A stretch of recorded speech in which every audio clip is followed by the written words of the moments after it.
Ah, hello.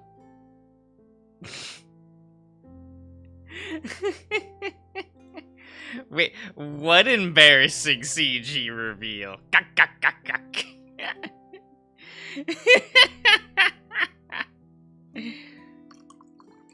Gotta keep the folks on their toes. Am I right?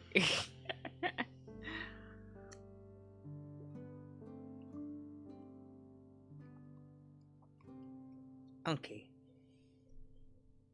Okay. But hello everyone, and welcome back to Echo. We will be continuing Flinny Boy's route. I don't know if we'll be able to finish it today. I don't know. It really depends on how long I decide to stream. So it is what it is. I only say that because I don't feel the best tonight. So I don't know how long I'll be streaming. It really depends on how much my stamina allows me to go. But we'll see. We'll see.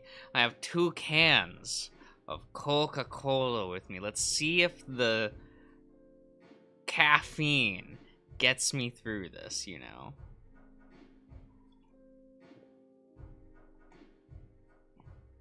Wait, what?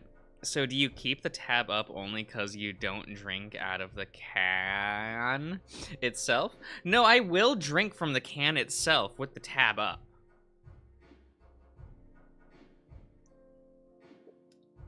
It's just that, hello, Charles.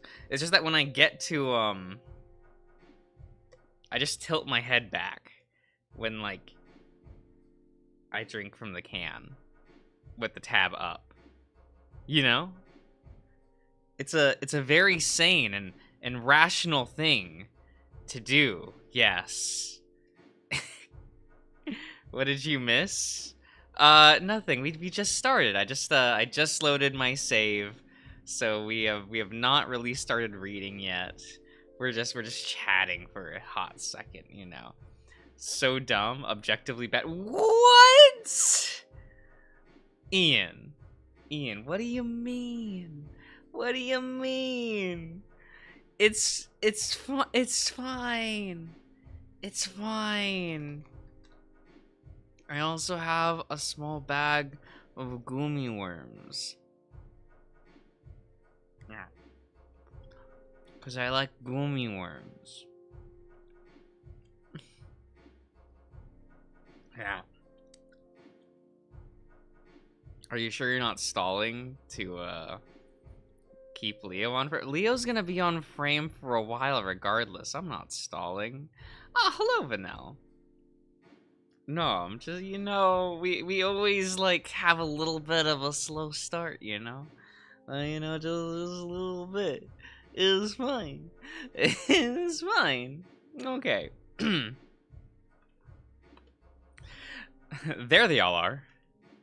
Carl's already poking around inside of a salad bowl on the counter, glancing up at me briefly. Daxton's the only one sitting, staring at the water in his glass. Maybe food will make you feel... I did eat food earlier, Ian. I made a nice beef stew with lots of mushrooms and some carrots. And I ate half a bowl. And then I put it away.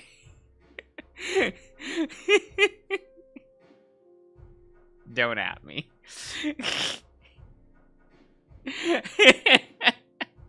I'll eat more later, okay? Either that or I'll, like, pass out and take a nap. That's the same thing. I sling my rifle over my shoulder. I grab one of the salamander's cups from the cupboard and get myself what looks like an apple banana smoothie. The cup itself is labeled with some sort of convention, though the exact name of it has been worn away from many washes. As I move to the salad, Carl nudges me. At first, I think he's just being playful, but then I follow his eyes. Leo standing by the window with his nose practically pressed up against it. That's normal. I can see the condensation from his breath, a merkin up the glass. It's getting dark out, but he's probably just keeping watch. Still doesn't stop him from looking like a real weird motherfucker. That's what that says, not world, weird. I don't know. TJ's looking at him too. His expression difficult to place. He's never been exactly hard to read when he's upset like this. His nervous tick always gives him away. Yet I can't tell what he looks more of, concern or guilty. I'm usually good at reading folks, so this is kind of pissing me off. I take a seat next to Daxton. Yeah, I'm here. I'm a bit out of the loop here. His big blue eyes shift from person to person. Might be best if you fuck off again for a bit. Seriously, can you just explain something for once instead of being like a weird cryptic shithead? I can see lines form along Daxton's smooth forehead as he furrows his brows. His skin so tightly stretched across his body, it makes even slight change. Makes his even slightest change of face readily visible. I'm doing great. I'm doing great, guys. We're doing good. Give me a minute.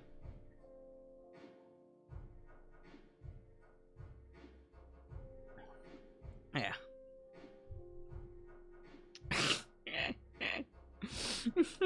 You got this look. I woke up from a small nap just like 10 minutes ago. It's fine. I don't have a clue how the furry tits get my kind confused with his. As I grunt and mutter for him to eat my shit. Okay. Sometimes I forget this is what like Flynn's like internal dialogue is like. I can't help but wonder if I should bring him up to speed or not. I guess part of me wants as many people as possible to know what happened. I mean, fuck. That's what I've always wanted, right? These fuckers finally acting like something happened and that our little group wasn't just like just the little old Leo, Chase, TJ, Jenna, Carl, and I. Eventually, everyone sits to eat. There's not enough room at the kitchen island for everybody, so TJ and Jenna sit at the counter by the fridge where they belong. TJ's still not saying much. Alright. I still can't access Wi-Fi. Or make calls. Daxton, is it? Yep. We're not... we... Yeah. Were we not, taking shelter from Clint? We weren't meant to impose upon you like this. So, my apologies. Hello, Seirasu. It's alright. He pokes at a clump of almond shavings in his salad. Oh, okay. Do people really do that? I don't know. I just want to know what's going on. He looks to TJ, and then after a quiet, affirming nod from the Lynx, she responds to the salamander. Ah, hello, Dragon. When we were younger, one of our neighbors, our friend, drowned in Lake Emma. She pauses. Actually, they died in a hospital later on, but the point is, we were all there for it. It was a rather traumatizing experience, even for our older members of our sort of friend group at the time. Sort of friend group. Jenna. She speaks in such a plain, even tone, she might as well be reading the directions off the back of a TV dinner. Everyone, including Daxon, looks incredibly uncomfortable. The salamander just nods in... Do I remember how this word is pronounced? No. In fake it's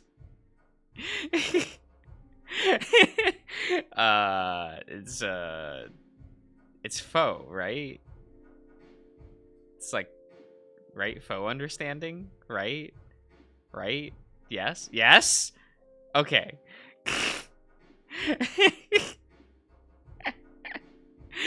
Look, I got there before chat caught up. I got there. It's fine. Oh. He digs into the salad with much focus. It's like he's trying to read a book in there. So, let's just jump right into it. She takes a big drink from her smoothie, leaving us in anticipation. I should have gotten more ice. Maybe later. I groan quietly. Flynn? Fucking what? Do you believe that Chase killed Sydney? What? Daxon looks up, letting out a little wisp of laughter, assuming we're joking. As he sees he's the only one laughing, he starts to look visibly tense. I didn't expect her to just straight up and ask me like this either. Well, way I see it, either Chase is lying or TJ is. It's definitely TJ's lying. TJ's lying right here. Shoot him now. But just takes his gun, shoots TJ right now. Let's go. Or, fuck it. Maybe they both are and are covering for each other's asses. Not on this route. But Chase is there. But Chase is there was... Wait, Chase in there, not is, in. In there was spouting bullshit like a steer's rear. Steer's rear? Steer's rear. Okay. I point to TJ, who quickly looks away. Threw me under the bus the moment he started squealing. Chase would never lie to me like that. Leo. Leo, please. Leo. I realize you're in Crazy Town. But you shouldn't be that far into Crazy Town. He lied to you, all the fucking time. You not brain bastard. Leo snarls. Do you have any non-roasted memories left in that fucking thick skull of yours? I don't need to listen to nothing from someone who manipulated him for sex. I stand up, my stool falling back and hitting the floor. How goddamn dare he? Not this shit again. I didn't fucking do that. Do you really think I'm some sort of fucking rapist. I mean... Flynn, it's not a good look. Flynn, it's not a good look. Especially your actions this week. You're so stupid. Why won't you goddamn listen to me? Enough. TJ shifts, looking like he's about to start crying again. I'm not lying. I clutch the edge of the counter, trying to control my breathing. I slowly pull up my stool and sit, trying to ignore the strange look Leo is giving me. It kind of reminds me of those fish in the freezer. Okay. The way they stare forever when there's no more circuits firing in their tiny little brains. I wonder if I'll ever love somebody enough to go full stupid in the face of facts like this. Flynn. That's so rude to Leo. I realize Leo isn't... I realize it's Leo, but you know, you can be a little nicer, a little nicer about it. What a poor, crazy idiot. It's still, no, word versus word with you two. And Chase fucked off once TJ told us what happened from his point of view. Which, it took you long enough, by the way. I hard-eye the lynx, but his own eyes are cast so far away from me, they might as well be in the back of his head. Leo is entitled to nothing? I think Flynn is entitled to nothing. I think no one in this class is, in this cast is entitled to anything. Like, look at these guys. They're great. I love every single one of them. But like, come on. Hey, TJ.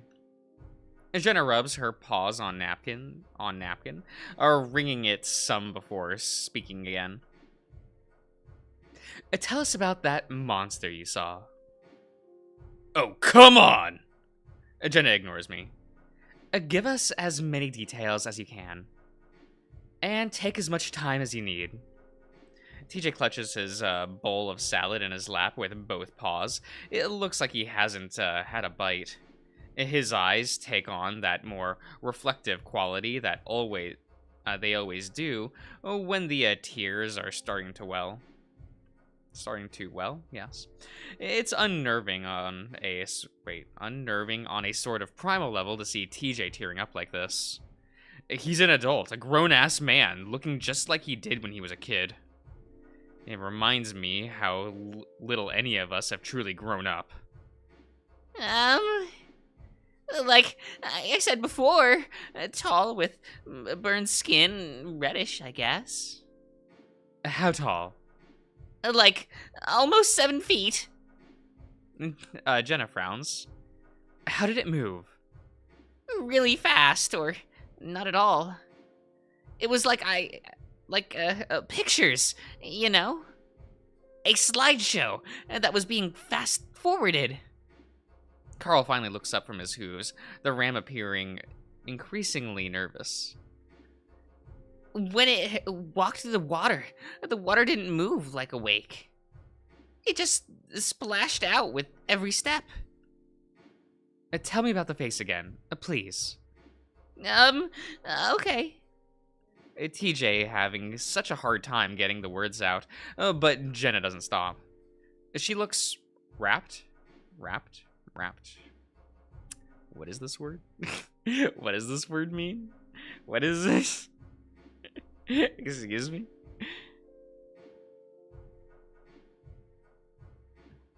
Is this a word I should know? Is this something I should look into? I don't know. 3 holes. 2 for the eyes, 1 for the mouth. They weren't, like, bloody or anything, just empty and dark. Everyone's silent for a moment. Then, next to me, Daxton raises up to his feet. The salamander walks over to where TJ's sitting, then points to something behind him. Like this? Oh, whoops. Here we go. Oh my god! The reveal. He's pointing at the electrical socket. TJ turns, looks at it, then he twitches as if startled. He quickly wipes his eyes and nods. Daxton stares, slack-jawed. The drama of that reveal, right? Right? Oh, wow, that went fast. Okay. It's just hard cuts back. Okay. Okay. Alright. Alright. I understand. I don't. I really don't. How odd.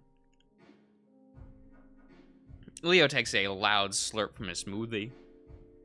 There's a dribble of the pink liquid stuck to his fur around the edges of his jaws. Guys, am I missing something here? I saw it! Saw what, Carl? That thing! And Carl gestures towards the electrical socket, outlet, whatever. That's the same thing, right? Like calling it an electrical socket, an electrical outlet. That's the same thing, right? Or am I crazy? I give him an incredulous look as we meet each other's glances for a second. Yeah. I saw a pretty nifty light switch back when I was 13. I looked at TJ. It didn't make me hide the truth about my friends. A murder for about a decade. Shut up, dude! I blink at Carl. Duh. He's forward. He steps forward, everyone. He's here. He stands up, still staring at the socket. When I crashed my car that night, you remember? I do. Carl didn't want to talk about it for months after it happened. I only found out about the truth then. It was after he dropped out of college. Oh, hello, Selkie. Apparently, it was way fucking past twilight, and he was drugged out of his mind. What does past twilight mean? Does that just mean past sunset? Right? That could be anything. That could be at any time. Okay. Like 2 a.m.? 1 a.m.? Maybe it's 10 p.m. Like, it could be anything. Like, that could just... That... broad? It's very broad. That scrub... Wait, what is it? Scabbies ridden? Okay. The Scabbies ridden fat-ass Jeremy gave him acid in his trailer, and he had a bad trip. It was way past his Twilight watching session. I can't.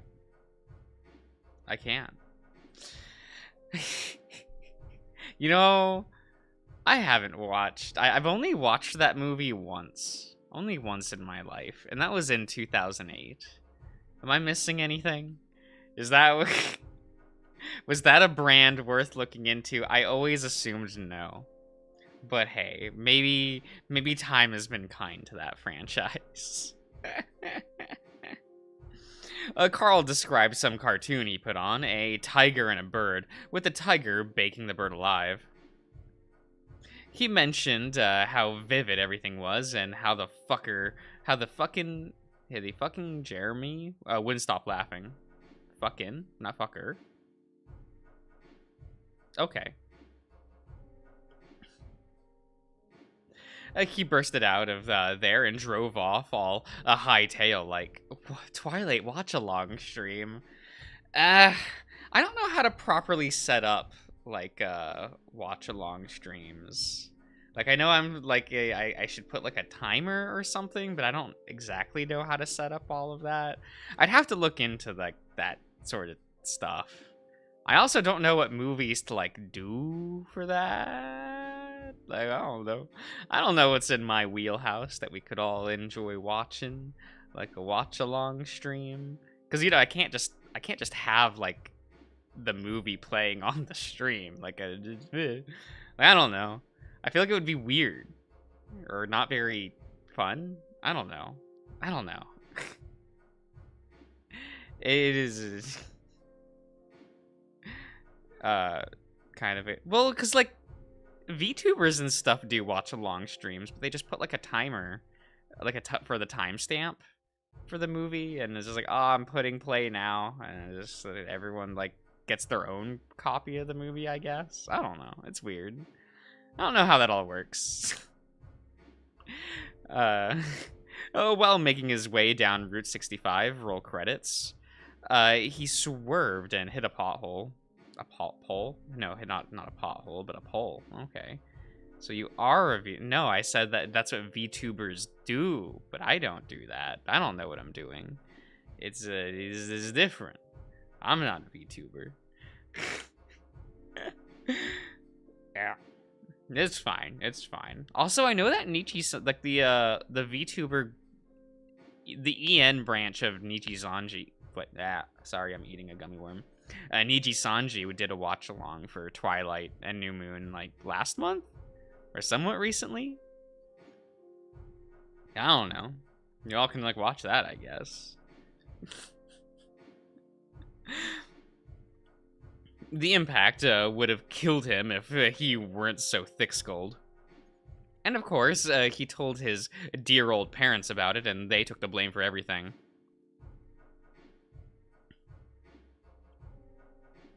Yeah, I didn't watch those. I'm not as familiar with Nichi Sanji as like the VTuber group. The only VTuber I watched from that branch was Nina, and well, you know, they didn't want him to be tested when the cops showed. It wasn't until a couple months ago he told me in his drug-addled mind he thought he had driven to Pueblo and picked up Chase.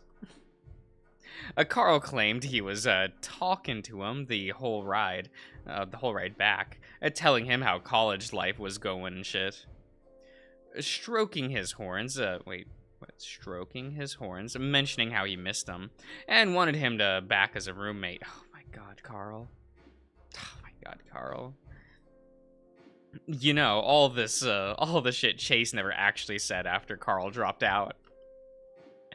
Amazing. The fucker barely even responded to his messages.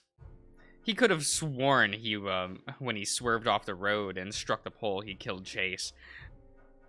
Excuse me. Crushed somehow at impact. He wouldn't stop shaking. I made a joke that I would have helped him bury the body. I threw up later, thinking about it. Yeah. The ram is looking at me now with these really big sad eyes. I never see him like this, sober and fully fucking aware of really bad shit. Yeah, usually the moment shit starts getting remotely bad, he tokes his mind. Tokes? Okay. Until his mind melts the horrors away, as he calls it. There's none of that shit here, that's for certain. I never liked how he makes me feel, and Daxton's too nerdy to know any pot dealers. This is going to sound real nuts, but the thing TJ's describing with the electrical socket face. It was chasing me that night, man. I saw it. Exactly how TJ described. That's how it moved. I thought I had outran it, but then it was there in the car with me, where I thought Chase was. And I hit the fucking pole, man. Where's Chase? Where Chase was? Leo looks at Carl with raised eyebrows. I let out a puff of exasperated air. You were tripping balls on acid. I looked at the rest of the group. That's why he thought he was with Chase. Leo's expression furrows. You've done acid, Carl. Yeah, I know how it sounds. I thought it seemed familiar enough when TJ was describing it at City Hall, but that face, it was just like an outlet. Daxton's nodding along with with everything Carl says. Flynn, I literally was just telling you about this shit. I saw it in my dream, in the water. It's the second time I've seen it in 2 days. I recognize it too. Not in a dream, or because of drugs, though. As she looks over at TJ, who appears even more frightened with the confessions from those around him. When I was younger, well, much younger, I sometimes saw it during times I was really angry or sad. It's the closest thing I've ever had to what my grandmother described as a spiritual experience. When I told her about it, she told me it sounded a lot like a Wendigo. This is really silly, guys. We just need to talk to Chase. He'll clear all of this up for us. Leo continues to eat, the one of us still doing so at this point. He's a hungry boy. He's a hungry boy, you know.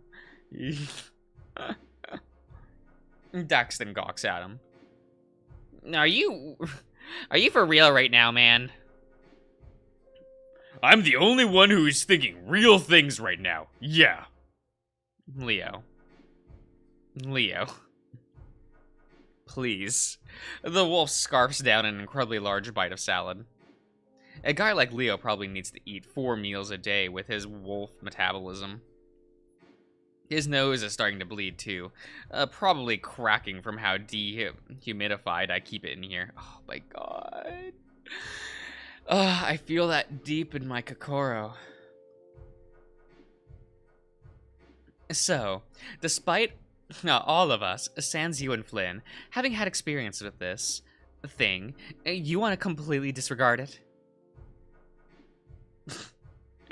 He's gotta stay chunked up for Chula. Oh no. Terrible. Leo just nods. And to be fair, I'm fucking flabbergasted by what they're saying as well. But at the same time, the coincidence of all of this is just too much. TJ's tough to read now, but I don't doubt the sincerity of Carl, Jenna, or even Daxton in that they believe what they're saying. I just want the truth. That's all I want. I sigh. I think we should talk to my aunt. Oh, why your aunt? She's good with this sort of shit. I pause. Well, I don't know what this is that's happening, but fuck. I don't know what else to do. Leo just frowns at me. I frown back at him. You can go home if you want. I know it's tempting now that Chase isn't here for you to stalk. Chase will track me down, like he always does. He'd be right pissed if I let anything happen to you guys, though. Who knows? Maybe he's seen the Wendigo, too. Daxton side-eyes me with a baffled look. Do you have a spare gun I could borrow? Jesus. Is this really what it's come to? I look at Leo for a moment. He's been sort of a gun nut as of late, which is real strange, noting how against them he was in high school. You licensed? Yup. Open carry. I know what I'm doing. That's not saying much, noting our state has the most lax weapon licensing standards in the nation. That's typical Jenna for you. Reality is going out to the window, but she'll still be there, thrusting some socio-political bullet point in the middle of it. Give Leo a gun? Yes. More importantly, give me a gun. Let's go. All my shit's licensed for me and me alone. Leo just stares at me before walking off. To your aunt's house, then. He grabs a flashlight and makes his way out the front door. I guess we're going. It seems so. Carl and Daxton look at each other. Yeah, I'm not feeling very good. If you're gonna puke, do it on Daxton's side of the sink. The salamander, who is already looking unnerved, somehow manages to frown even more. Jenna strokes the lynx's arm, muttering something that I can't quite catch. For a split second, a glimmer of a sad smile appears on her face. It diminishes quickly, but I guess I'm glad TJ's not completely broken yet. The group begins to head out, leaving their plates and cups on the counter. I linger a bit, catching Jenna as she's wiping her paws off on a dish towel. Hey, Yeah. you wanted to tell me something. She gives me a look like she doesn't know what I'm talking about. She pauses, then nods as if remembering something. I'm happy for you and Carl. Her tone is idle, her mind seemingly focused elsewhere. If he's going to explore his sexuality, it's good that it's with someone he knows and trusts who's, experienced. What? I cross my arms tightly over my chest, squinting down at her. How the fuck would she know I'm experienced? We ain't a thing. Yes, you weren't even ever much for having things in general.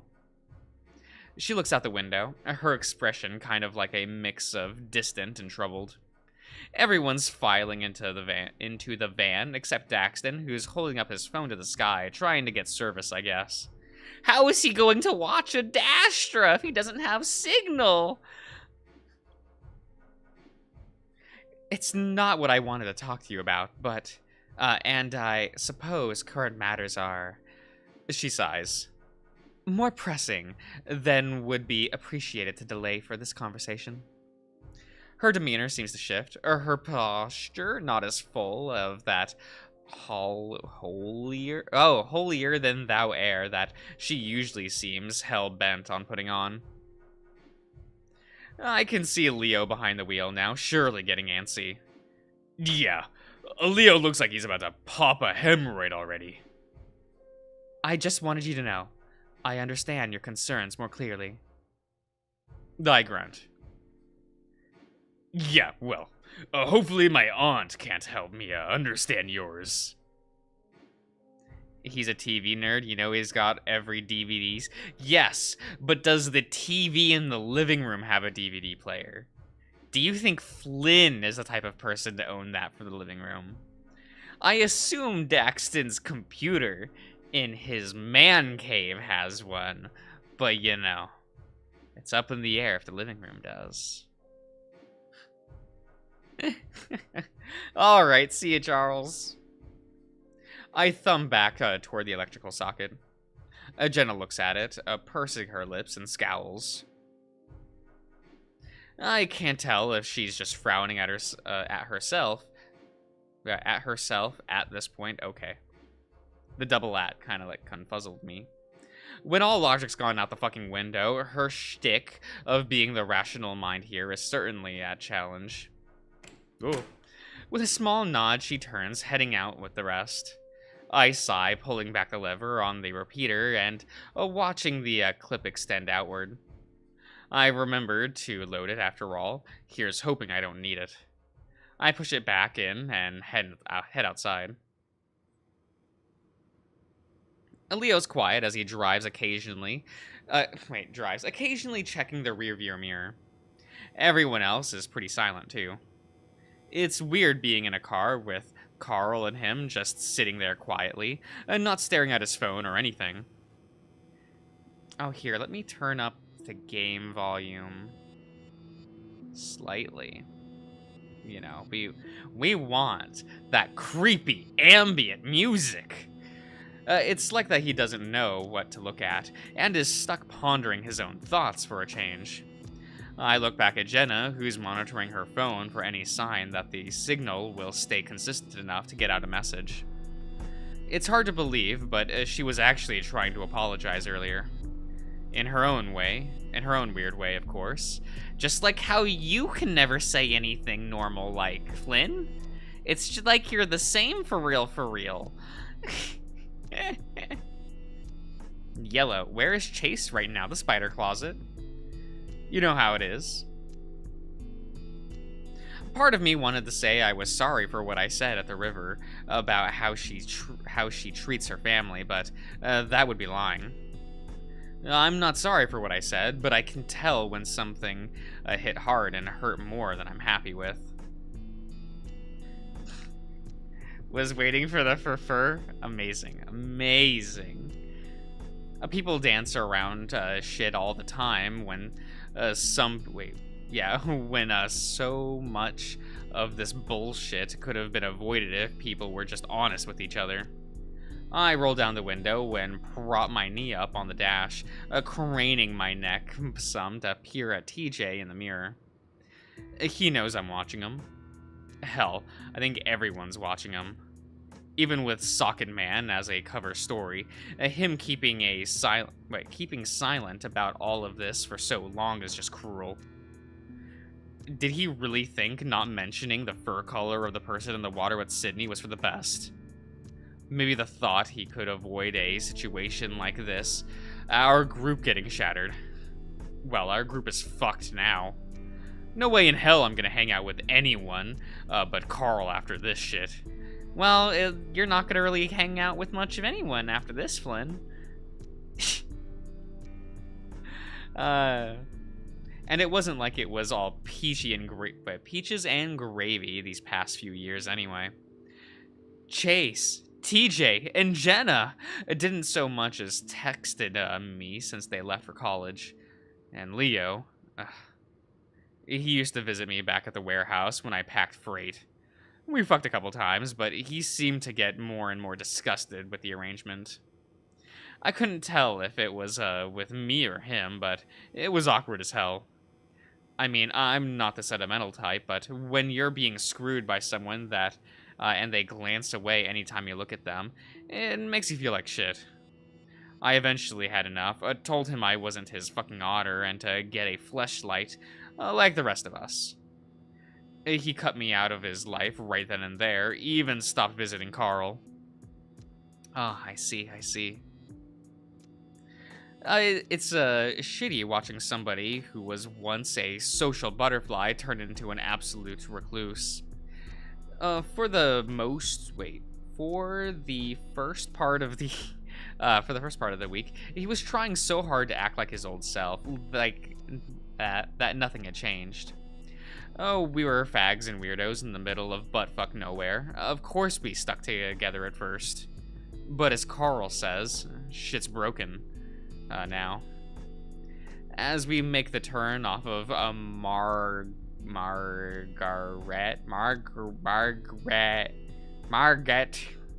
Street, I spot the familiar dust-covered plastic flamingo that adorns Auntie's yard. The manufactured house was built back in the 80s and still dons the sort of faded turquoise color scheme. She added these pink diamond-shaped bathroom tiles all along the roof's edge a couple years ago, too. For Halloween and Christmas, she hangs up neon-colored tube lighting, and I swear you can see her house lit up from miles away. I'm not entirely sure what aesthetic she's going for. Carl called it vintage trailer trash once, and I guess that's fitting enough. Leo slows the van some as we approach. I don't see any lights on. No car in the driveway. She can't have parked in the garage. Shit's still packed full of Uncle's stuff. Guys. The salamander pokes the glass of the window next to him, pointing at across the street. That's, Karen's place, right? Our old bus driver. Oh, our old our old bus driver. It looks like somebody broke in. Is that recent? The colored glass of the front door is shattered. Piles of Technicolor shatters are splayed out across the concrete porch. Yeah, very. As in, it wasn't like this when I stopped by this morning. People are taking advantage of emergency services being out. I hope she's okay. Her car's not here either. They broke her statue, too. The little, sombrero Chihuahua Man statue she had next to the door is completely shattered. It's smashed into 100 pieces. The wooden, I do not know how to pronounce this. We're not even gonna try. Okay? Okay. A sign that used to hang around his neck is split in half and laid in the dirt. Good. Jenna mumbles. I clutch my rifle a little tighter, trying to see if there's any movement going on inside the house. It's completely still beyond the light swaying of pink lace curtains from the breeze outside. It's still probably best we speak with the mayor. Perhaps with what's going on, she'd return to City Hall. My heart drops in my chest. Yeah, that makes sense. Hopefully the crazy guy is gone by now. Yeah, I don't know. She doesn't usually work on Saturdays. Jenna raises an eyebrow at me. Well, this isn't quite a Saturday, Flynn. Leo sighs, putting the van into gear. City Hall it is. It's well into the night by the time we pull into the gravel parking lot. Sure enough, Auntie's teal hatchback Jeep is parked by the side of the building. Daxton squints at it, then points. A Dastra bumper sticker. Oh my god. Okay. On the chrome bumper, there's a decal of what I guess is a silhouette of Captain Amicus with some sort of insect on his face. In golden, spacey font, it reads, These things are harmless. Don't worry. I didn't know your aunt was cool. She's not. I grumble idly, my mind racing as I try to think of a distraction to keep everyone away outside. Everyone but Carl and I are already getting out of the van. The ram gives me a nervous look before nodding at me and speaking up. Dudes, wait a sec. What? Leo's tone is curt as he looks to the ram, who's sluggishly pulling himself outside. I feel like I'm gonna be sick. Now? It's all the freeze-dried ice cream. It's so shitty, I can't handle it. Carl begins to make retching noises, and Jenna quickly covers her ears. Oh god, Carl. Ugh, please don't throw up in my van. Yeah? Guys? Carl continues to make some of the most visceral, gut-wrenching yerping sounds I've heard. They practically sound wet. Guys! I turn and see that TJ's trying to get our attention for a whole bunch of cars are driving down the road in our direction, like a convoy. I recognize the one in front. It's Mark in a SCUV. He works here at City Hall. They start to pull into the parking lot, it quickly filling up to the point where folks are starting to park on the road. What's going on? Here's my chance. That's Mark. Maybe he'll have some answers. I need to head inside real quick. I'll be right back. Jenna nods slightly, watching what looks like a bunch of townsfolk get out of their cars in front of us. I pass the still hunched over Carl and give him a squeeze on the shoulder. Thanks. I feel like I'm actually gonna puke now after that. Don't. I head inside. Just don't have issues, Carl. We don't need that right now. It's quiet when I enter, though I can hear the subtle sounds of shuffling papers coming from down the hall. I'm starting to feel like feel this strange sort of pang in my head, like someone's pressing an ice pack into the front of my skull. Maybe it's because I'm nervous. Regardless, here I go. I walk lightly, peering around the corner into Auntie's office. Her fingers flick along various pages with a manila folder, her tropical flower print scarf swaying with every movement. I watch her, illuminated only by the soft glow of the moonlight outside. Turn on the fucking light, then. Use a flashlight. You have cell phones? I'm wrought with the uneasy sort of feeling where I can't tell if she actually knows that I'm here or not, or whether she cares. It's a familiar feeling, but never one I quite got used to. There's a hell of a ruckus outside. You looking for something? Anything more substantial regarding this whole hysteria business? She speaks plainly. What? I'll tell you in a second. Is Mark here yet? She cranes her neck to peer out the tiny slitted window in the corner of her office, yet there's not much of a view other than the side of the sagebrush.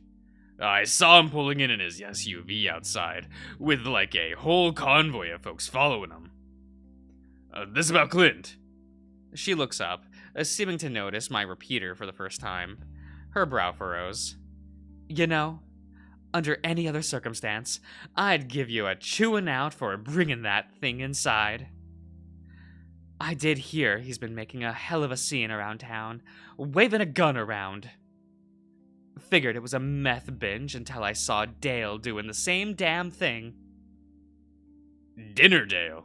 That fucking otter is the kind of softy, ain't he? You don't think it's, got to do with the painkiller addiction? I popped 4 of the pills he taked earlier.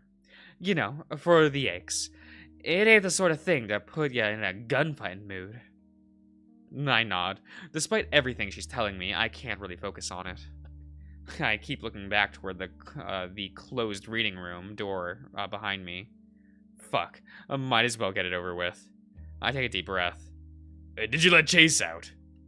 What? And she seems confused at the sudden change of topic. Chase? Leo's lover boy. Former lover boy. He hasn't been pounding on the door to get out. Boy, what are you talking about? I haven't seen him since you brought him on the Hendrix boy to City Hall the other afternoon. I turn, moving out to the hallway and unlocking the reading room door. I always thought it was weird that it had a lock facing the hall, though I think Auntie mentioned there used to be a back exit through here. What the hell? Flynn, what did you do? I ignore my aunt's exasperated voice as I push open the door, stepping into the dark room. It's mustier than a skunk's ass in here, with all of the water damage. I can practically feel the mildew and the mold on my toe as I run my hand along the wall. Eventually, I find a light switch. Chase! He's not in here? Carl's voice takes me by surprise, the ram standing slightly behind me. And of course, Daxton's there too. The salamander gaping? Gawping? At the interior, like he's some kind of museum. I can't believe you locked Chase up. Like, do city clerks have the authority to do that? Not unless it's like archiving him. Okay. You told him. I glare down at the ram, who quickly throws up the flat of his paws defensively. He's your roommate, dude. Come on. It's not like he's part of the old group anyway. The old group? Okay. Unfortunately, like Carl said, I don't see the rest of the group. Carl notices me peering past him and speaks up. They're, talking with Mark outside. It's about time he showed up. Hi, Mayor. Hi. The two of them wave awkwardly. Auntie looks at the both of them with a sort of perplexed frown. Is that a frown? Okay. Hello, y'all. She responds abruptly, quickly looking back up to me, yes. Now, Flynn. Just give me a sec. He's gotta still be in here. I see a stained blue V-neck shirt lying on the ground in the corner by the old bookshelf. She has one portrait, be nice. No, she has 2, doesn't she? Doesn't she? Wait, isn't there like a slight expression change? Am I going crazy? Maybe I'm going crazy. crazy. That's more than likely. Chase? Still no response. It's then I notice there's something moving on the shirt. Little specks that seem to be gathering in the folds of the fabric. Oh, fuck me! I hold out my arm across the doorway, pushing Carl and Daxton back. Dude, what? Auntie, did Mark set up the bug bombs after work on Monday like I asked? I'm assuming by your tone that he did not. They hatched. Oh, goodness. Can we not play the pronoun game right now? What are you talking about? I see the unused can sitting next to... sitting knocked over in the corner. Stay back. Black Widows. I lower my arm and walk over to it, quickly popping the top and watching the fogger begin to mist the foul-smelling fumigation spray into the air. The effect is near instant.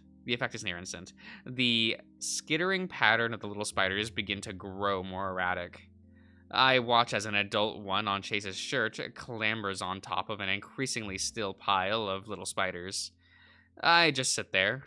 It just sits there, writhing. I can feel something on my front, too, but my scales are too thick for it to be of any threat to me. You're sounding sus, Dix. Oh, terrible. I can hear Carl mutter behind me.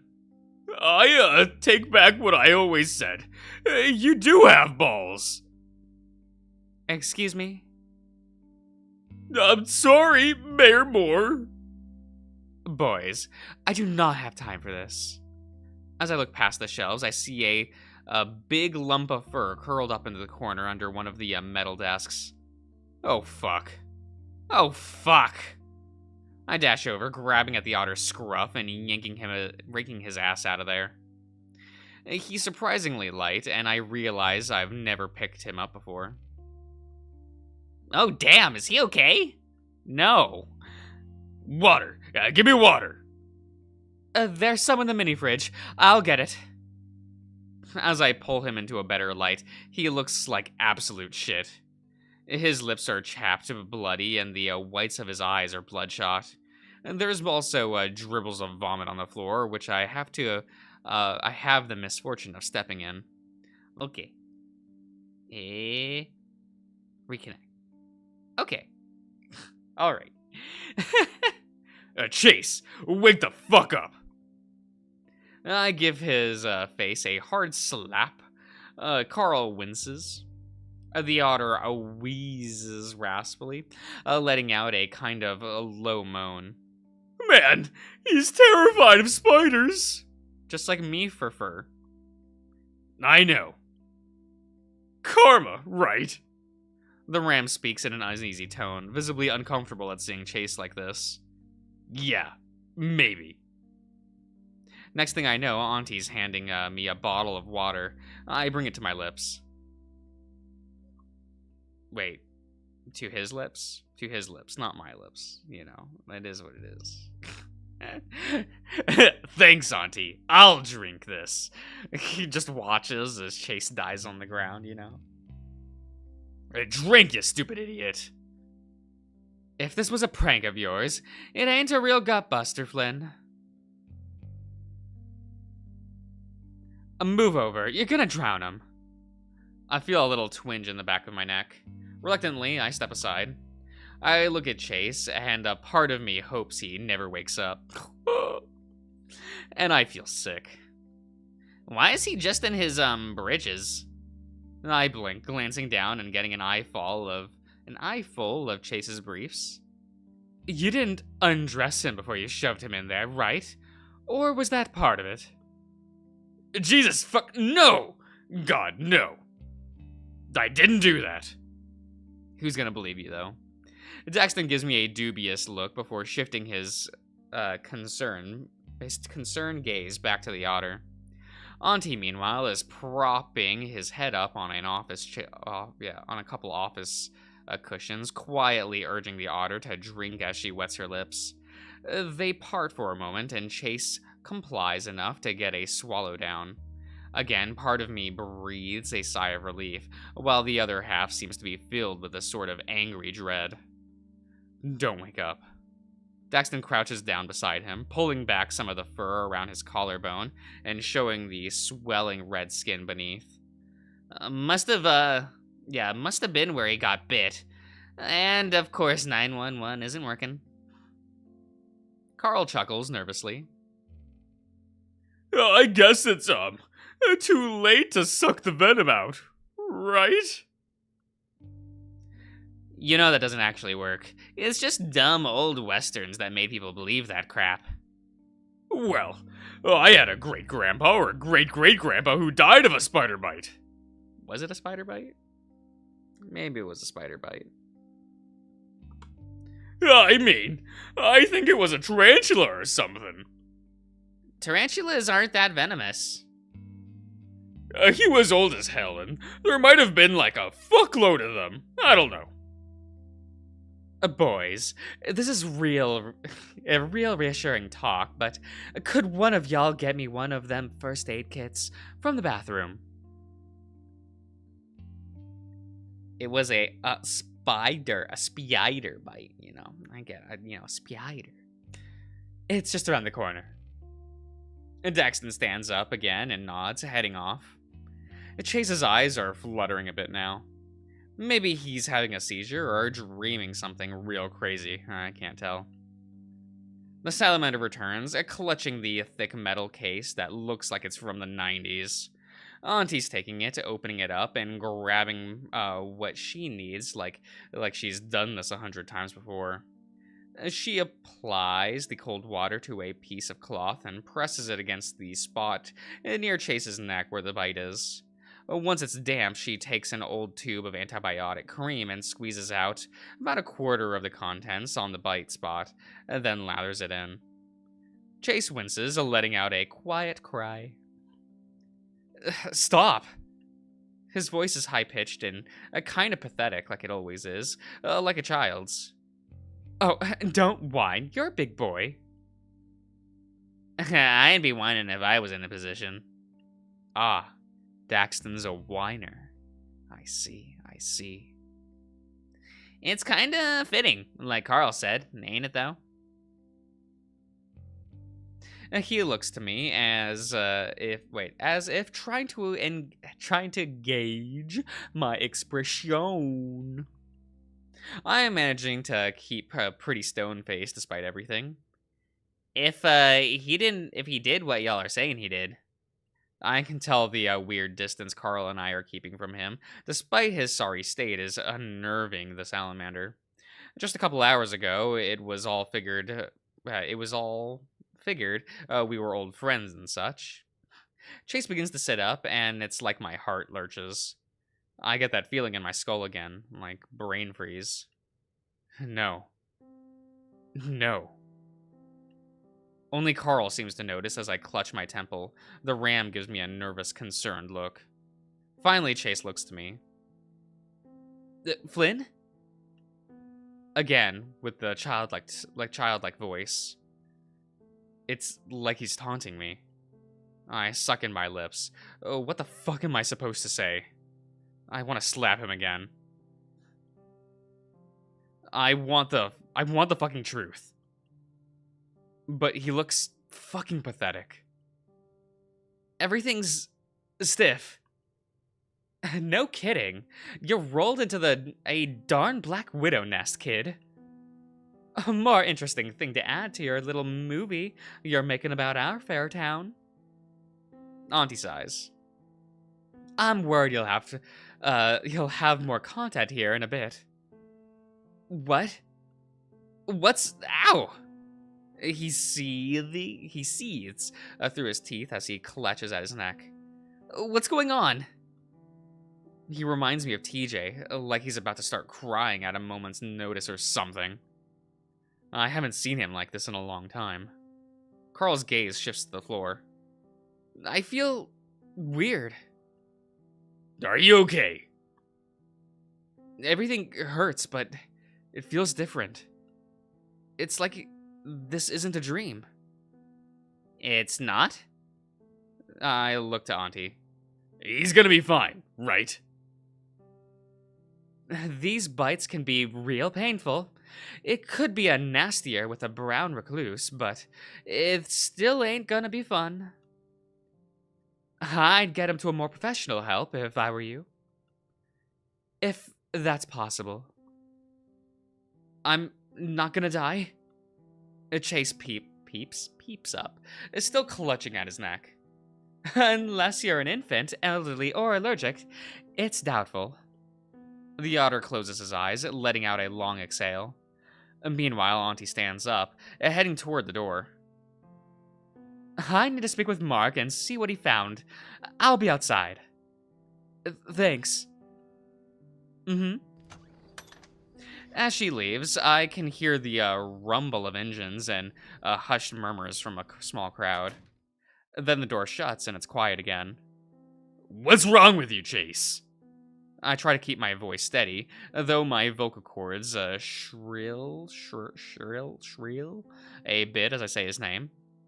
I practiced for years to get rid of the girly gay tinge in my voice that my voice had after puberty, but at times like this, I can't really hide it.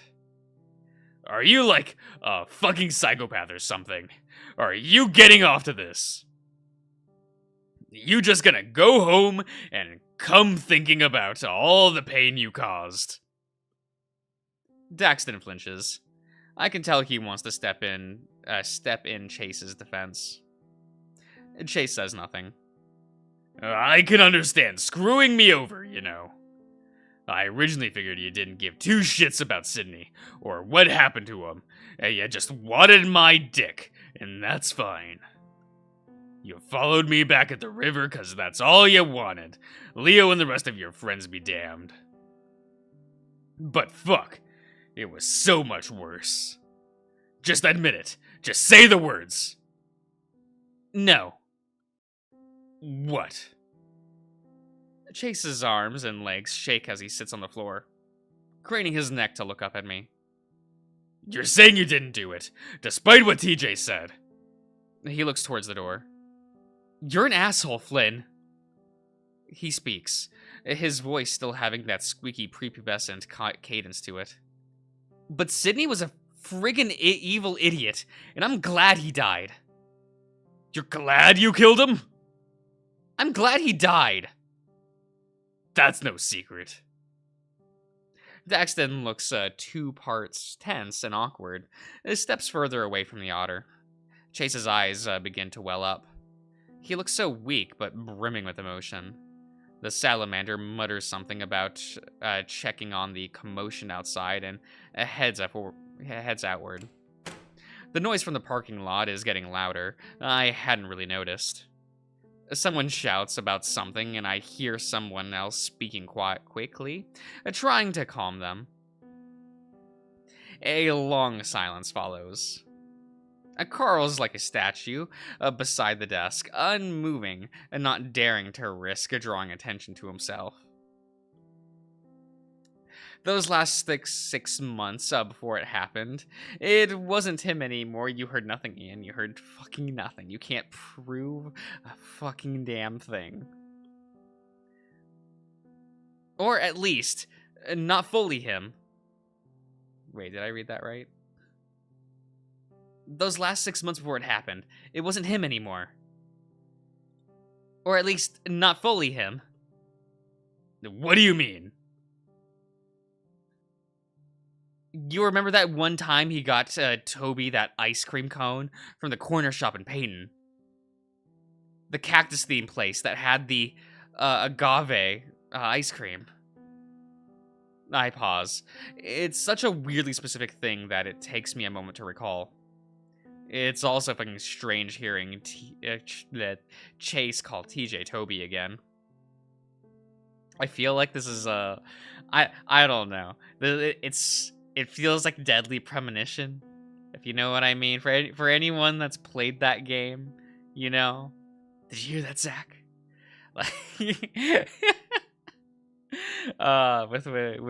With Chase here, you know. He'd tensed him the whole. Wait, not tensed. Teased.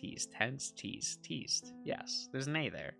He'd teased him the whole card right up, and he was upset like usual. Sydney brought him that strawberry waffle cone scoop, the one with the pointed end. He felt guilty, I think, for a while.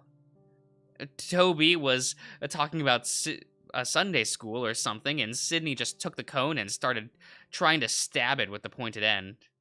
To stab with the pointed end. It just crushed in on itself, but he wouldn't stop, like he was super into it. Then he just acted like he was scared, not of getting punished or anything, but like just in general, you know. I remember that. The shop manager was yelling at him, and he looked terrified.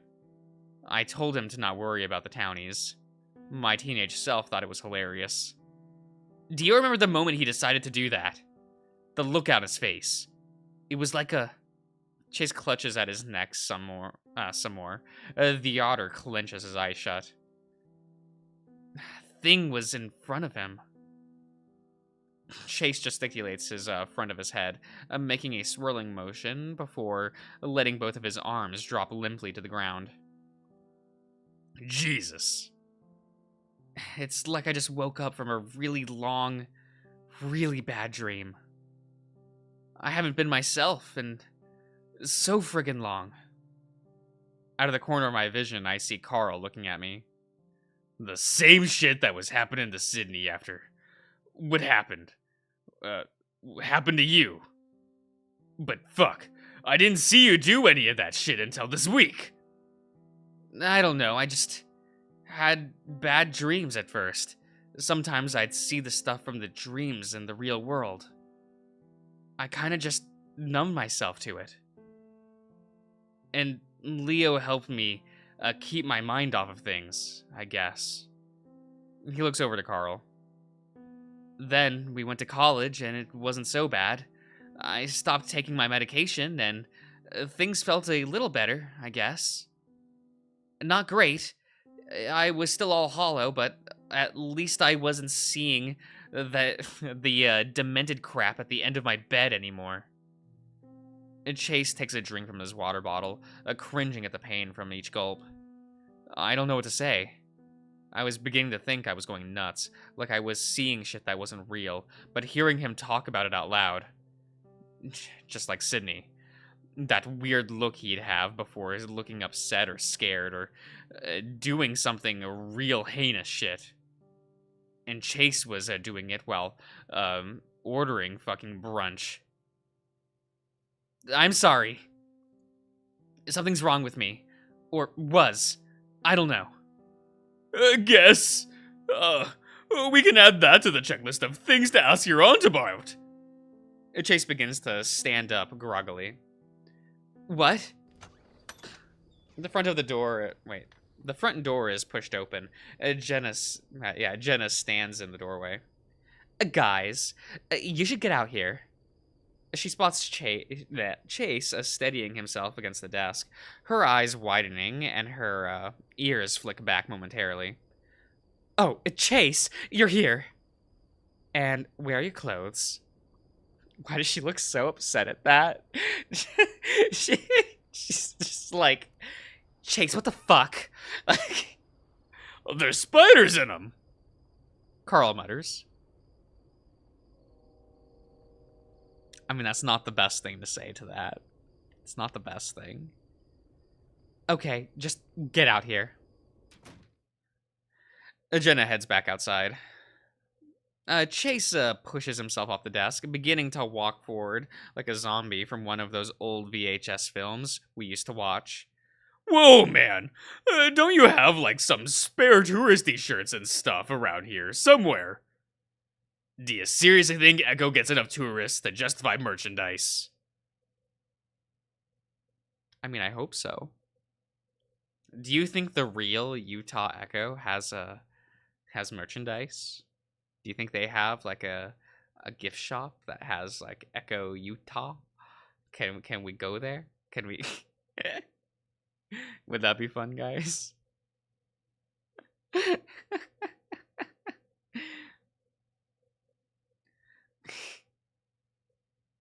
They have exclusive Chase plushies. Oh my god.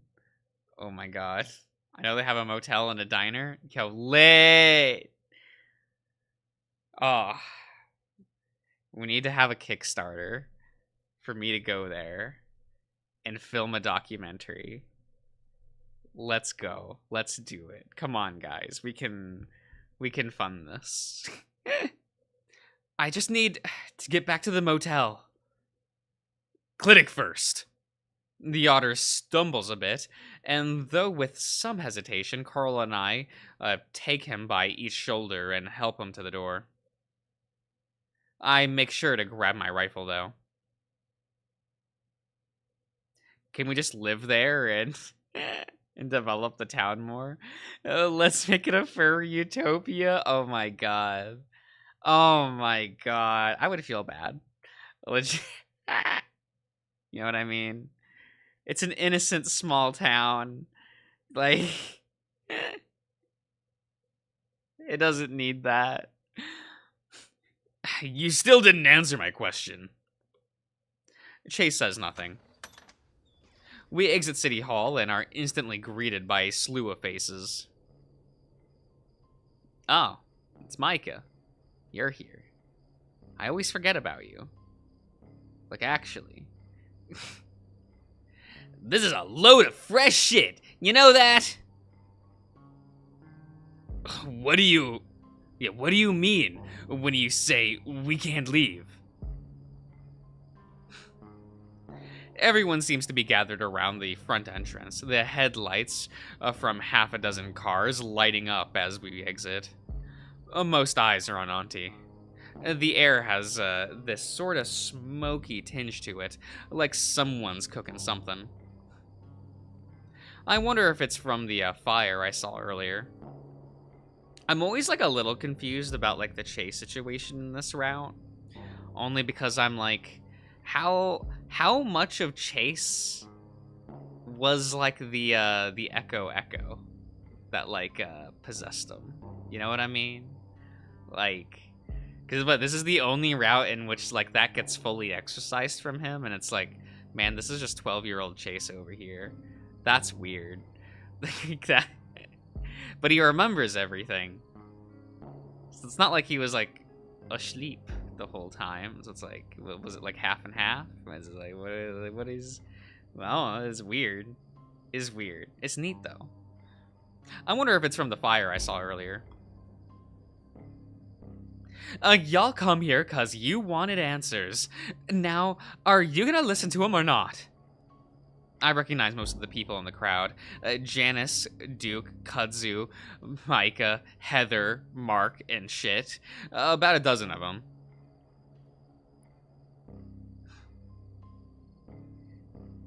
Is he truly himself? Probably not. Probably not. Or is this, you know, it's Chase, the true self, you know?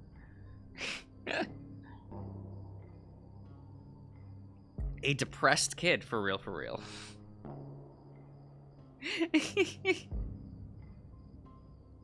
Some of them look downright terrified. Others, like Micah, the klepto shithead from Tetanus Alley, just looks pissed, agitated by whatever the hell Auntie is saying. I can see Duke, the old widower who lives next to Leo, somewhere back by his car. He's not looking at my aunt anymore. He's fixated on Chase with this sort of 1,000-yard stare. From the back of the crowd, I see the lumbering figure of Leo. At sight of us, he pushes his way through. Otter! Leo beams, wrapping Chase into his arms, seemingly uncaring that half the town was behind him. I see Chase's forced content, the otter grimaces. He seems more disgusted than pained, especially as Leo begins to rub his large hands along his backside. You didn't need to run. You know that. I'm here. Chase manages to wiggle free, nearly stumbling back into a prickly pear cactus in the process. Leo catches him, holding onto his wrist. There's a long moment where Leo is just looking at Chase's face, his expression shifting from the wide smile to a more vacant stare. I got bit by a black widow. I'm okay now, but... You grew your goatee back. How'd that happen?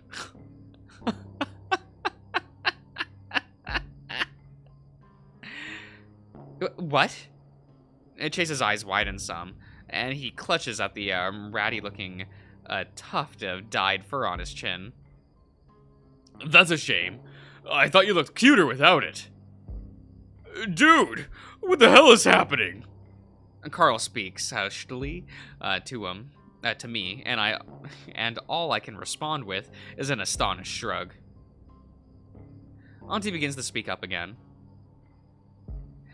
Let's talk plain like. Most of ya are seeing things, bad things. And some folks around here are starting to act real strange. More so than the usual suspects on their bouts with the happy juice. And nobody's getting any tower or satellite signal from the phones and internet. Landline's fuzzy too. A couple of people nod. Micah's now looking over his shoulder, seemingly unfocused on what Auntie's saying. Mark tried to head off to Payne to see if the county office knew what was going on. He got about as far as Flint turnoff before he found himself on the old Route 65 leading back into town. He tells me he tried to leave 3 times to get through. No luck.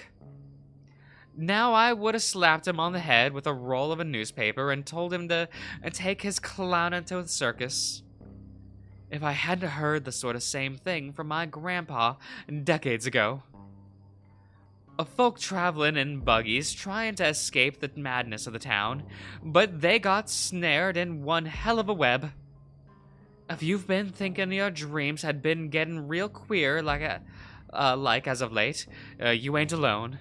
It's been getting worse. Honestly, I was packing my bags to get out before it hit. I wasn't ready to leave. I remember telling Auntie I wanted to stay for Carl's interview, but I wanted to also see if I could get to the bottom of shit with TJ too. Was it worth it, Flynn? Was it worth it? Now you're possessed and gonna be making bad decisions. So you're saying there's no way out? That we're in, what, an inescapable bubble? Sweetheart, if like the tide it goes in, it pulls out. And sometimes it pulls stuff with it. My grandpa, God rest his soul, told me it was attracted to the what does this say? Uncouthness of man, the ires and desires with which we cannot unshackle ourselves. Simple sin. A mournful look crosses her face, and she takes a deep breath. Wait, did Samuel curse the town to make everyone gay? We solved Echo. Maybe. I don't know. I don't know. I'm always like, this route always calls a lot into question for Chase for me, because I'm like, is Chase into Leo? Or was Echo Samuel into Leo? You know what I mean? Or is it both? Is the way Chase acts to Leo here is a little sussy, you know? Mark. She looks over to the horned toad, our town's treasurer. He's standing by his black 4-door SUV. I always made fun of him for buying it. Black cars in the desert ain't a good mix unless you're keen on baking. He reaches into the car and pulls out a lumpy something wrapped in a flamboyantly colored beach towel. I recognize the faded logo in the corner as the one from Southwestern Adventures. An old souvenir, maybe. Mark Herks as he steps in front of the mayor with it, setting it on the ground. The first thing I see are the feet sticking out of the end. Something in the back. Heather, I think, screams. It's a banshee-like wail as Mark pulls back the fabric. No! That's my best line read, I'm sorry.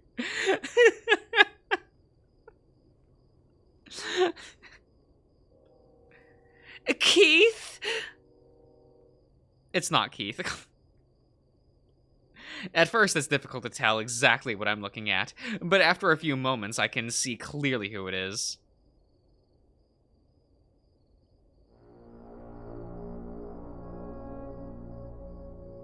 He's a Borchan. That's Salem! Keith! Jesus. No!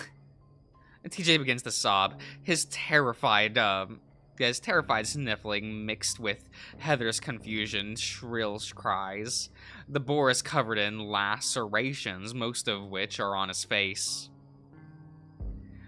Two swipes of whatever cut him seem to have torn his eyes and part of his snout out. I always thought when somebody had their eyes taken out, it'd just be black holes inside, but it's pink. It's like I'm looking into the guy's brain. I feel like I'm gonna hurl. What happened to him? He tried to leave. If we've seen this boar before. Cirrus, do you not remember that boar? We saw him in Route 65. Yeah, but how did that happen? The raccoon, who up to this point I've never seen as anything but the strong silent type, looks up bad. He clutches his forehead with a paw, shaking his head. God, for a second he looked like somebody else. I barely knew Salem. He's a recent move-in who originally squatted. Oh, is it not the Boru from the? I thought that looked like the guy from the boar from that one CG. I don't know. Maybe I'm brain thing. Yes. Wait, but we go back and kind of meet this boar, right? Later in this route. Like, kind of get to, we see them, kind of, right? I didn't have, oh yeah, I mean, it is what it is.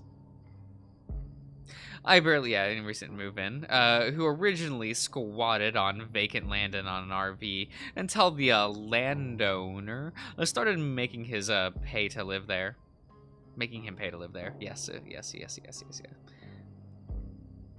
You could have lived in Payton as a kid. This is true. Eto. I mean, Brian's cool. You know what I mean? He kept to himself and never even said 2 words to the guy. That's an accomplishment when you're stuck in town with just about 50 people still living here. Mark tells me that the 3rd time he tried to leave, he saw him just laying there on the side of the road next to his RV. Dead as a doorknob. So, to answer your question, Coon boy? I don't know. These things always end, but there's no clear definition of when or how. I advise, as I do to all times, that turn to the higher powers, pray and repent as you may. There's a shocked silence from those present. Daxton keeps shaking his head. Jenna tries her phone again. Micah stares off into the dark in the direction of the highway. Oh, Duke. I don't know how to make these. I know how to make these visions stop. Oh, hello. Hello, Dooku. Dooku.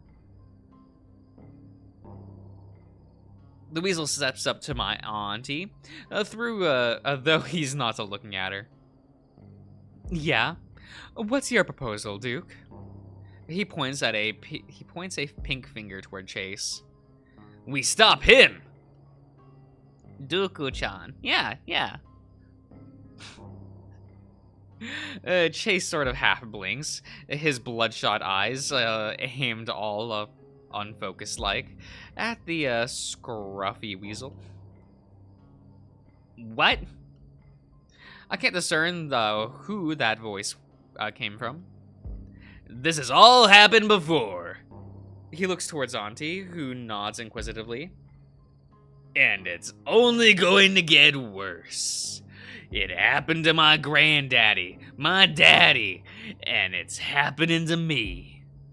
Well, me and the rest of yous. Dale's missing. Cynthia's droven off into the desert. Clint and Jeremy are running around, shooting and screaming at nothing. Thing is, we've all got something after us. Something bad. Won't let you leave when it starts. What's after you? The raspy voiced bat chimes up. I'll have to think of a voice for him later, but you know, we're not doing Jenna's route till later, it's fine. Still looking off into the desert away from the crowd. Duke's quiet for a moment, rolling a handmade cigarette between his thumb and index finger. It's always triggered by something. Duke begins to pace, still pointing at Chase. I see you here last week, before all of the rest of your little friends showed up. Late at night, outside his house. He nods in Leo's direction, the wolf clasping Chase's shoulder protectively. Just standing there. For hours and hours. I didn't even need to be asleep to see you. That last line rings strange. Duke says it as if it makes perfect sense. Chase's gaze shifts to his feet, his legs beginning to tremble. Hey, I'm not saying you did it, or that you were wanting this all to happen. He steps over Salem's body, approaching the otter. It's just that you gotta know something, anything that we can use to stop this. Oh, doesn't Brian say, what's after you in another route? Doesn't he say that in Leo's route? I was pretty sure that was a line that he says in Leo's route. 'Cause anytime I ask big ol' Leo here, he just got this dazed look in his eyes, telling me where I can stick my inquiries. That doesn't make sense. Well,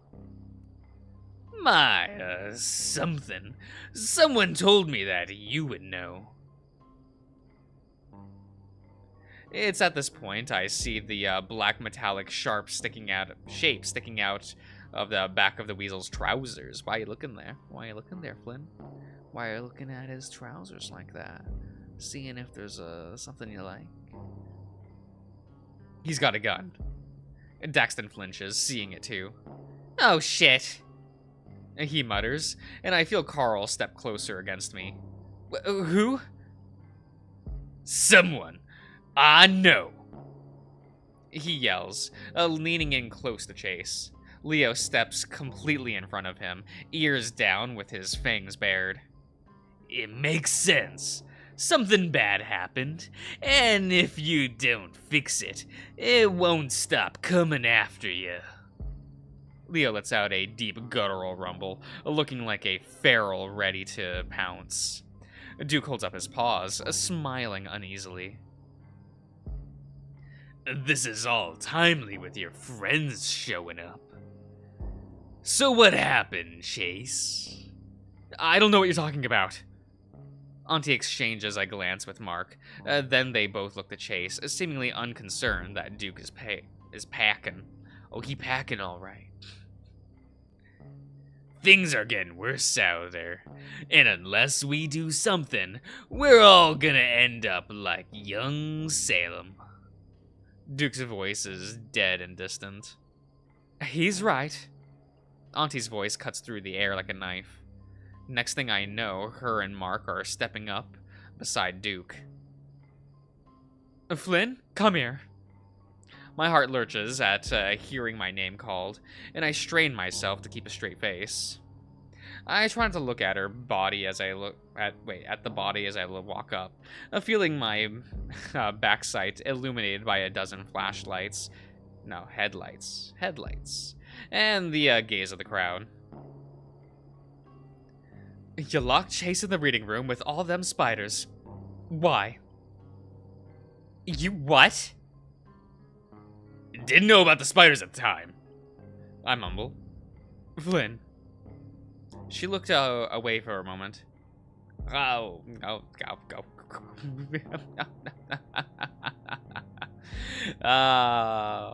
How's it feel, Flinny boy? How's it feel?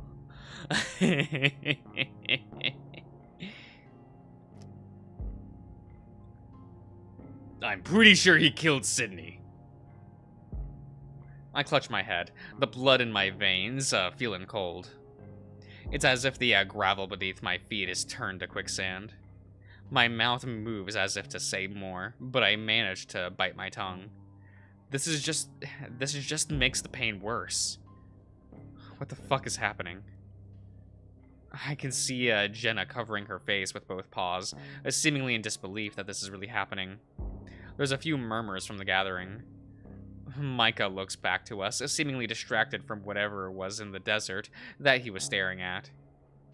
You're talking about your little friend who drowned in the lake a decade ago. Yeah. Wow, kid. He clicks his tongue, shaking his head at the bedraggled. What is this? Wait, what is this word? Bedraggled? Bedraggled? Bedraggled? Bedraggled. That is what I am guessing. Looking at her. That's fucked up. Chase starts to look like TJ again, as if on the urge of breaking down into sobs. That's a word? But what does the word mean? He seems to be alternating from angry, sad, and confused over and over again. It's bullshit and you know it, Flynn. You killed Sydney. You fucker. The plane flares, my vision blurring for a second. That's not true. I highly doubt that, lover boy. I'll beat all of your asses if you keep telling lies, yeah.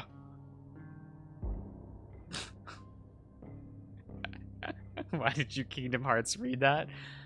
Why, Ian, I don't know what you're talking about. He grins, eyeing the rifle in my hand.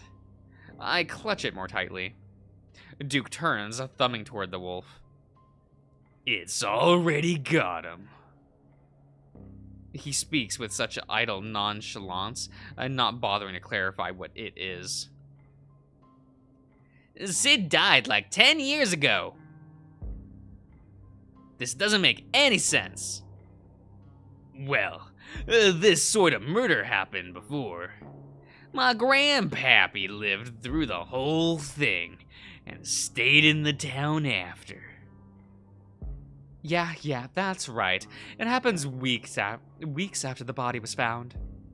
Auntie rubs her thumb through the floral scarf, staring into the headlights of one of the old Jeeps.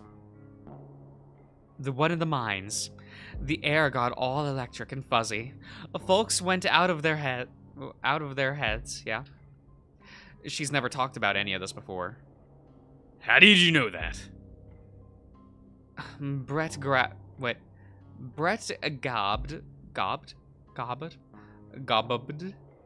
about it a lot when you were a youngin', and even before you were born. Dad. The whole superstition was part of the justification for making like a library and booking it. Well, that and one other reason. I tried to ignore the last comment, still focusing on the increasingly tense stare down between Leo, Chase, and Duke. I had heard Mom and Dad hated Echo, mainly the usual grumbling about godlessness. Any ailment they had were surely the fucking results of some latent sin. Point is, The ground beneath our feet is a tainted soil, rotten, shaky loom. Duke interrupts, but Auntie doesn't seem to mind. She's just frowning now, looking to the crowd of the people. Her scarf's come undone due to all of the fidgeting, and all of the old scars she has beneath are visible. Tattered scales replaced with pink flesh. It's more rotten in some places. You know the ones. My grandpappy thought that 'cause they didn't catch the murderer, it planted some seeds in the bad dirt. But that ain't true. Duke rubs the scab along his forehead, squeezing his cigarette so hard that the ash starts pouring out the other side of the toothpaste. My other side like toothpaste. They caught him all right. Then everything was okay for a while after. They found him, and he was killed. What the fuck does that have to do with Sydney? Duke continues ignoring me. So I don't know what it is. Is it the murderer, or guilt, or catching someone that did wrong? I shake my head. I can't believe this shit. Sid's not fucking haunting this town, you meth-addled cunt. But it started when you got here. So you gotta forgive me for wondering if one of you did something bad. He was a fucking 9-year-old. And brought that guilt back to this poisoned land to grow the seeds again. Duke doesn't sound like himself at all, not even his recent crazed self. Still, though, I don't want to admit it, I start to have an idea of what Duke might be getting at. How this all fits into our history. And judging from the look on the gathered crowd's faces, the feeling appears mutual. There's murmured inquiries about what to do. Heather is still quiet, sobbing, asking a group of people who ignored her why no one is helping Keith. What is this? Genevieve Sanders, a retired mail carrier from Peyton, mentioned something about a lynching. Jenna's arms are crossed tight. Her expression, this sort of furrowed, indignant stare that slowly falters. To upset confusion. TJ's next to her, one paw on her arm. I can barely hear him, but he keeps saying he's sorry over and over.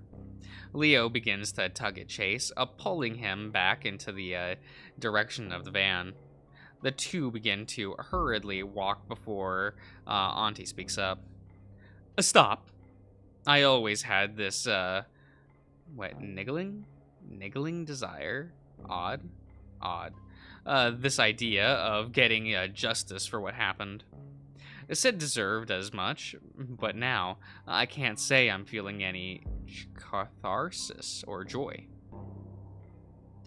Just his hollow rambling from my insides that this ain't right. This can't be how we fix shit. Carl has his head down now, the ram acting small despite his burly proportions. I just want to move beside him, tuck him under my arm, and fuck off from the rest, far away from here. What, just leave everyone? Get back over here. Leo clutches Chase tighter, the otter wincing as he struggles to go free from the wolf. I can walk on my own, Leo. Leo seems to ignore both the mayor and Chase as they approach the van. Jenna quickly shoves her phone into her purse, the fennec visibly trying to not look at the body as TJ, Carl, and Dax join them. Jesus. I rub at my aching head. Fuck this. I gotta get out of here. I hear a clicking sound to my side. Well, that's fun. A horrible noise is deafening. I clutch the sides of my head and crouch down. A brass shell casing falls and hits my leg. It's hot. Duke's pointing his pistol into the air. Our group stops in their tracks, TJ falling to the ground and covering his face. Heather is shrieking, screaming over and over again. And then suddenly, she stops. There's some flailing of movement from the group that was standing near her, like the dancing you see at raves. When I look again, I can't see her anymore. Micah's gone too. Him and a few others scattered. I can faintly see the bat silhouette in the distance, sprinting into the desert. What the fuck, Duke? That do be the question now, isn't it?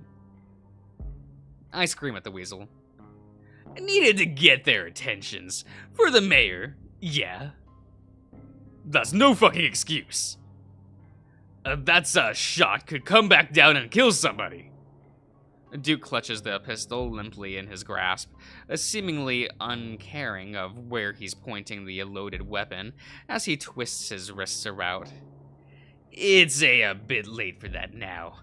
Folks have been hurt already. And they'll continue to get hurt till we stop this. Where's Brian? Ooh, terrible cue, terrible. I hear shouts of agreement from the remaining crowd. Auntie just nods, and I can't help but give her a dumbfounded look. I clutch my repeater close. Spiders. Spiders got him. Right, Flynn? She points to Chase. Yeah, he's sat in a nest of them. Duke. She holds up a finger, fast walking back into the office without another word. Duke watches our group by the van. Everyone's quiet. His pistol is aimed up at the sky. After a minute, she returns with a piece of faded paper, clutching it in her hands. There's some old-timey writing on both sides of it. She's holding it up to Mark and Duke. Mark uses his cell phone as a light as they begin to read. Duke lowers his gun. I can see Jenna moving by the edge of the fan. She's motioning towards me, then Duke. What does she want me to do? Disarm him? One quick chop of the wrist. That'd do it, I guess. I'd have to drop my repeater, though. Oh, excuse me. I don't really want to risk that, at least not yet. Surprisingly, Chase speaks up. What's it say? Boy, I think you know what it says. You were rooting through our stuff and plucking all these records Thursday. James Hendricks, notice of death. Carl visibly stiffens. Guess what killed him? Spiders. I step up, squinting at the paper. It's a notice of death, all right, for reference in an estate transfer. It's for a James Hendricks who passed away in 1913. Ah, so 2 years before Smokest of Room? Okay. The cause of death is listed as poison/infection. Theraphosadea. Tarantula. A tarantula? Chase shifts uncomfortably. Chase's ass got plated on some black widows. And what does what Carl's old great whatever have to do with this? James Hendricks the First was a notorious sodomite, like Chase. I sigh. What? You say he was looking at this the other day. He's working on a school project. Hell, that's why he's here. So he claimed. You sure about that? Auntie seems to pry at my own niggling doubt. Okay. Do we have confirmation that he's here on the class project? Is he even still enrolled at Pueblo? Is everything about Chase a lie? I look back at the pathetic-looking otter. He's looking at me. And then Dax steps up. Hey, He stops just short of the body on the ground. Dax then straightens his posture, folding his hands behind his back. Chase has been dead this whole time. Look, it's fine, don't worry about it. Don't worry about it, it's all good. And this is all a dream? Oh my god. Oh my god. Wouldn't that have been a great ending for one of the routes? That he just wakes back up at the, wakes back up at Pueblo and just like, whew! What an awkward dream, guys! Oh, that would have been awful. Mr. Duke, I think you're making a lot of really interesting headway into how we can solve all this. You know, much better than just hiding out in our houses from our rampant chaos and the like. But, Salem here. He uneasily gestures towards the corpse on the towel, the boar's hollow eye socket still staring at the stars above. Whatever got him, I think stopping, slashing, and avoiding that should be priority number one. Cause, I mean, I've only known Chase about half a week, but he doesn't seem like the sort to be capable of all of this. Kid, I've known Chase all my life, and I'd reckon something similar. Oh, Kopika, hello. But at the end of the day, Chase didn't do this. It's what Chase did that did this. Did I read that line correctly? Didn't do this. It's what Chase did that didn't did that. Yes. This town needs justice. Hell, that little Sydney kid needs justice. I'm gonna save all y'all. And make it so she leaves me alone once and for all. Who leaves you alone? Duke doesn't respond, instead raising his pistol. I can't tell who he's aiming at, his paw shaky. I need to do something. Jesus fuck. I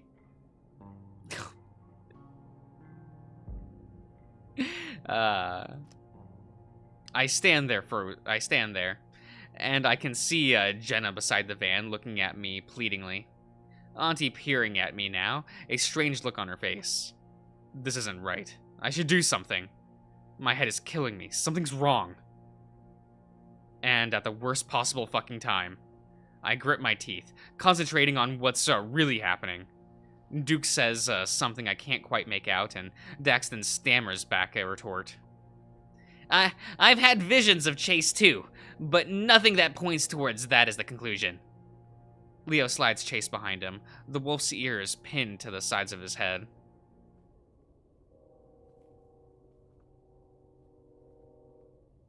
Oh, I forget. Does this matter?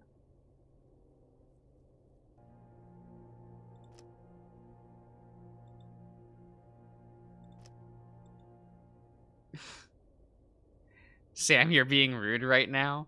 He is being rude. He's being rude.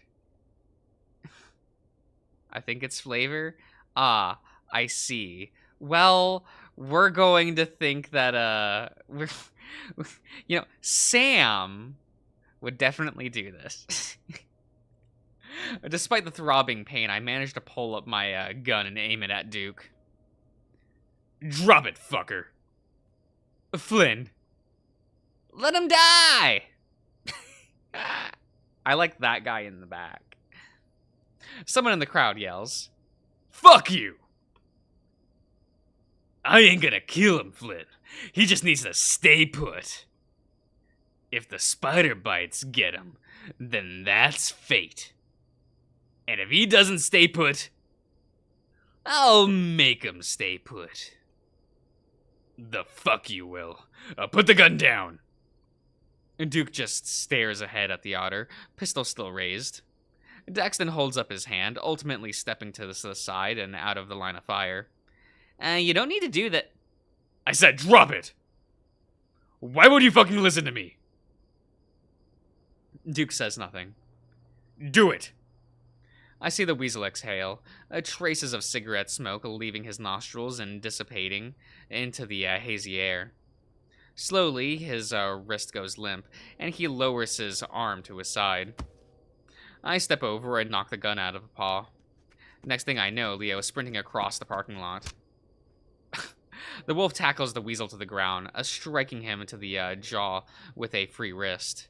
Mark and Nanty quickly try to pull him off, and I scamper down to grab Duke's pistol before Leo does. Let him go! We're leaving. Leo, come on! Duke whinges, guys. This is the word whinges on the ground. One of his snaggletooth hanging from his lower lip. You doomed us, kid, and he's gonna get away with it!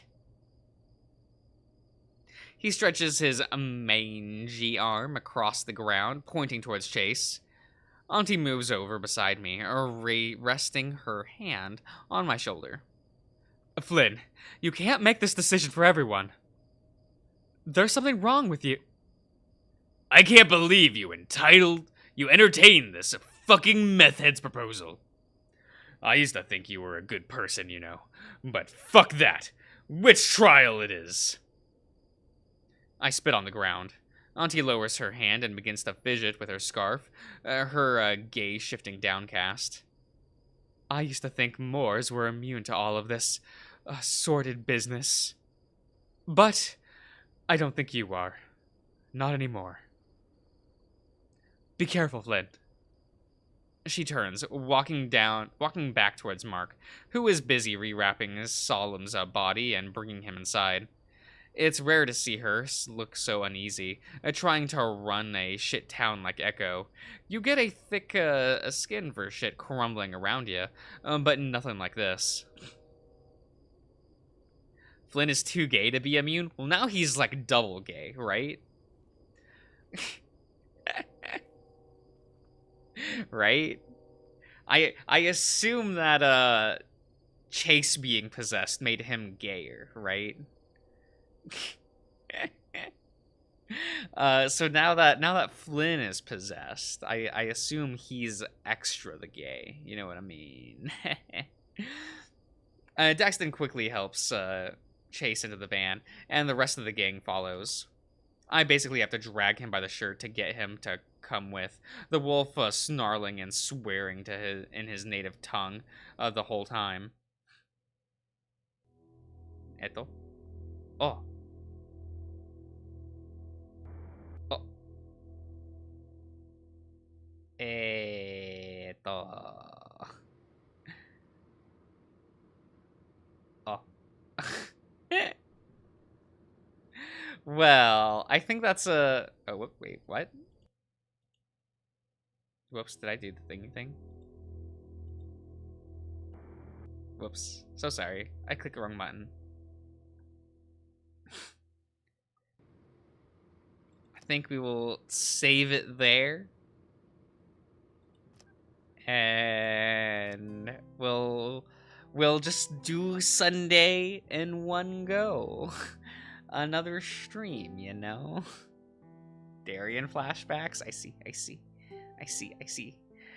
But yeah, I think we can do Sunday in one go, right? It wasn't like that long compared to what's his Leo's Sunday, right? Because we just got like the car trip, and right, it's like,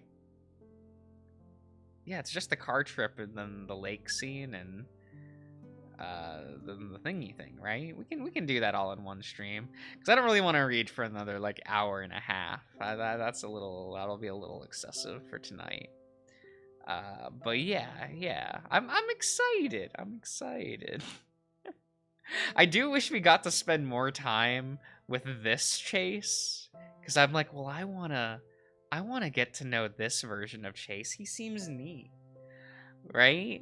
He's not like me for real, for real. It's odd. It's possessed Chase that's like me for fur. Uh, so he's like he's a neat oddity, if you will. But there's like I've always liked this whole rigmarole, this whole a lot of these last few days of Flynn's Red I've always like really liked. Of course, the start of Sunday is legendary, right? Absolutely legendary. But it is what it is. But I'll be ending the stream now. So I'll I hope you all enjoyed, and I hope you all have a good night, and I'll see you guys around.